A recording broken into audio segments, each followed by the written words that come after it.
We will now listen to the presentation by Professor Barbara Knappes. She is Research Chair in Law and Medicine and Director of the Center for Genomics and Policy at McGill University in Canada. She was Chair of the Ethics and Governance Committee of the International Cancer Genome Consortium and is currently co-chair of the Ethics Committee of the Human Cell Atlas.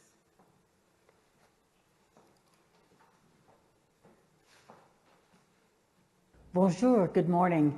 I'm Bartha Maria Knappes from McGill University, and I'm very pleased to be here today, albeit virtually, to join you in this special symposium. I'd like to talk about a new way of collaborating in the responsible data sharing domain. This is, and I will use as an example, the Global Alliance for Genomics and Health. So what is the Global Alliance for Genomics and Health? GA4GH, as it's commonly called. Well, the whole mission is to accelerate progress in genomic science and human health by developing standards and framing policy for responsible genomic and health-related data sharing. Note the emphasis on making the link between responsible genomic data sharing and the health data world. So how are we going to do this? Well, it's not simply saying you must share or you are encouraged to share. You actually have to build the tools and do the tools and policies across the translational continuum, all the way from basic research to actual applications and implementations. And to do that, you have to adopt federated, harmonized, or at least interoperable approaches to promote this kind of sharing over time in a way that is scientifically of the highest quality, safety, and data securities. So you can see in the diagram, the translational continuum starts with the labs, the discovery first, then the labs to the clinics, from the clinic to the trials, from industry back to products, back to citizens. This is a sort of a self-created kind of model, sort of like the World Wide Web many years ago, of different volunteers and interested scientists. And when I say scientists, I include social scientists and humanities, organizations, 670 institutions, universities, foundations, industry, IT, and so on, with participation at different levels and different projects. There are more than 90 countries involved. You'll see in a minute what the work streams are.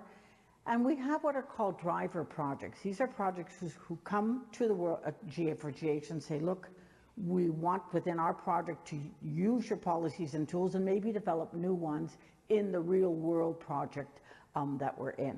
And so we then develop the technical standards to allow them to do that, and the regulatory policies and frameworks as well.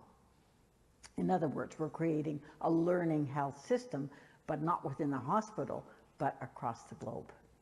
We also have global partners in addition to our driver projects that feed in and feed out of the Global Alliance, and mainly feed in as active participants.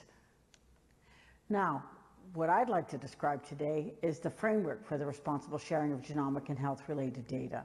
Because we decided from 2013, when we first met on January 28th in a snowstorm in New York, to take a different approach than your usual bioethics, law, sociology, economic psychology, and so on, and activate global data sharing by using a human rights approach. So we went to the Universal Declaration of 1948, Article 27, that speaks of the right to benefit from science, and in that same article, also the right to recognition, i.e. if you're an author, an inventor, and so on, this is also a human right to be recognized.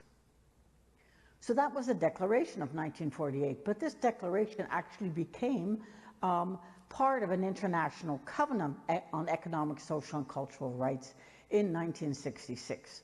And what's different about a covenant is that if it's signed and ratified by countries, which it was, 177 countries have signed and ratified this covenant, it becomes legally actionable.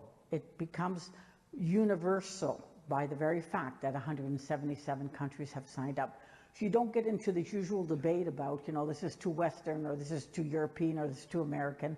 This covenant makes the right, as you can see under Article 15, to enjoy the benefits of scientific progress and its applications.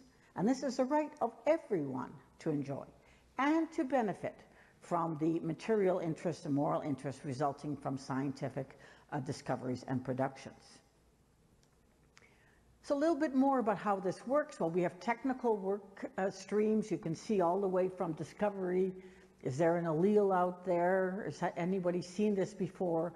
All the way down to clinical and phenotypic data capture. And running across the bottom of this are two infrastructures, the regulatory and ethics, which I'll describe in a minute, and data security. So that the technical work streams build the tools, and the regulatory and ethics build the frameworks, and the data security make sure not only that it works, but that it works in a secure fashion. So in your typical health learning systems, you start with your data donor, and along the whole continuum, a sort of a feedback loop of learning health systems, you'll see the different frameworks, policies, and tools that have been built for every step of the way. I think if I was redoing this slide today, I'd probably put data steward as opposed to data custodian at the bottom. Because one of the things that we've learned is that custodian is almost like taking someone into custody, which, you know, connotes jails and bars and locking data up, whereas what we want to do is to release secure data for the development of treatments and products and devices for to both prevent and treat diseases. So looking now at the regulatory and ethics work stream and what it's trying to do since 2014, when the framework was first published and translated into 14 languages. So as I mentioned, it's human rights. It tries to anticipate what is needed, not only because of the creation of tools that help us to do such global sharing, but also to anticipate different social, cultural, and legal and ethical concerns that might arise from the use of some of these tools.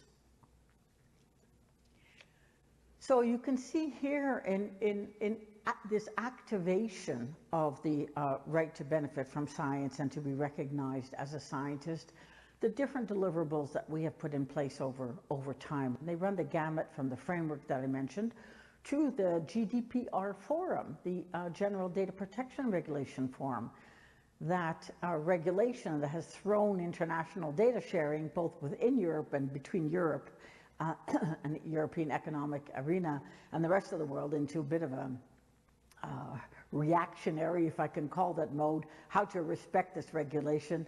It has incredible fines and incredible oversight and still needs a lot of interpretation that favors secure data sharing, not going back to silos and lockup. We also have your DNA, your say, which is a very big international project looking at actually what do citizens, what do human beings understand, what do they want for the future in terms of health data sharing. So the most recent endeavors starting in 2022 are the following. We're working now on an ethical provenance toolkit. I'll get back to that. On the great need for diversity in data sets so they're representative of modern heterogeneous populations and not just Caucasians. And we're trying to think of how to continue the your DNA, your say model of sonder le terrain, as we say in French, checking with the citizens themselves, the patients, the research participants, how they see the future of genomic and health data sharing to make sure that we incorporate their wishes and their concerns. Coming up next year, another task force. So the regulatory ethics workstream creates different task forces to do. We just finished one on pediatric consent clauses, for instance.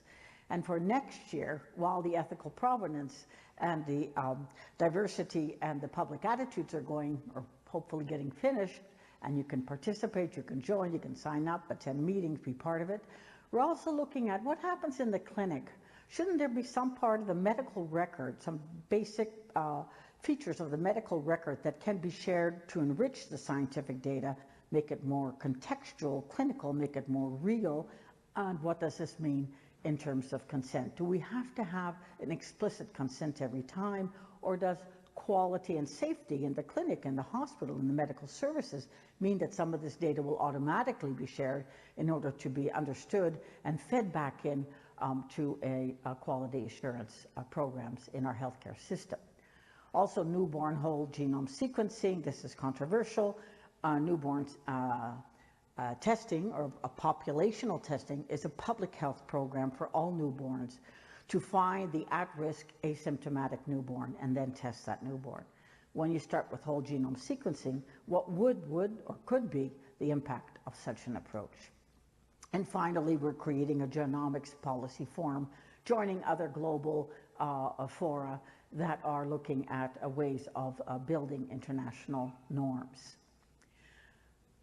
2 seconds on ethical provenance, since we're working on it right now. This is a way of tracking from the source, in quotes, whether it's a sample or a data, but Global Alliance works in data mainly.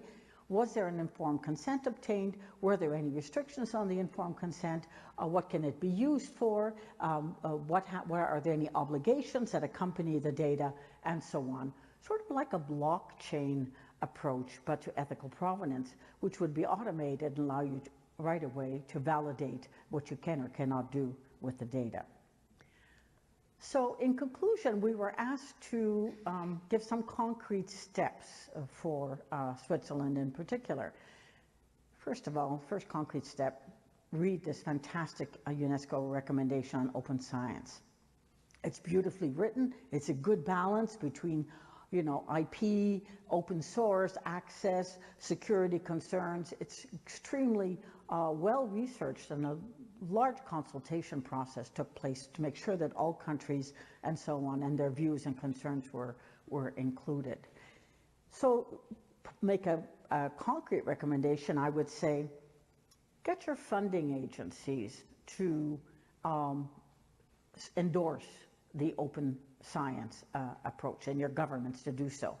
And to do it in a realistic sense, get your funding agencies, as step number 2, to require in grant applications that you show not only how you're going to manage the data, keep it private and secure, but also how you're going to share it.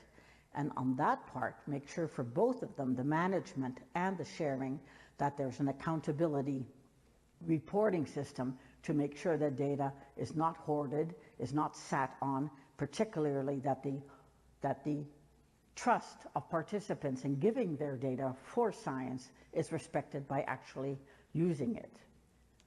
So I think in conclusion, 2 words, think governance, think global. Thank you.